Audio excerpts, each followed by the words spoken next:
هیچ سیدی به غیر سید برتری ندارد.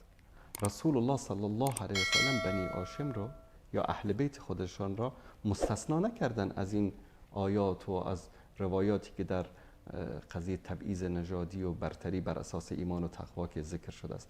در اینجا هیچ برتری ویژگی خاصی برای بنی هاشم و برای اهل بیت قرار ندادن.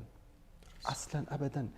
کسی که میگه من سید هستم، من انصار هستم، من خواجه هستم، من از نسل فلان صحابی هستم، من اصل ما عرب است، من تمیمی هستم و حربی هستم و تیبی هستم و ما برتری داریم نسبت به کسی. حالا شاید هم به زبان نگوین اما در عمل نشان بدن والا ما سید هستیم، دختر به غیر سید نمیدیم.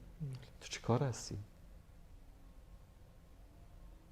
در کجا قرآن و سنت گفته که اهل بیت پیامبر، حالا اگر نسب تو ثابت شود، بالفرض اگر ثابت شود، در کجا پیامبر گفته که از اهل بیت اگر بودی نمیتوانی به کسی دیگه دختر بدهی، از دیگه کس دختر بگیرید و به دیگران دختر ندهید؟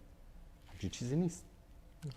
در دین ما، در اسلام، در سنت رسول الله صلی الله علیه و سلم این از کجا می آید؟ این از تکبر، از غرور، از نجات پرستی، همین چیزایی که در دین مبین اسلام منع شده است.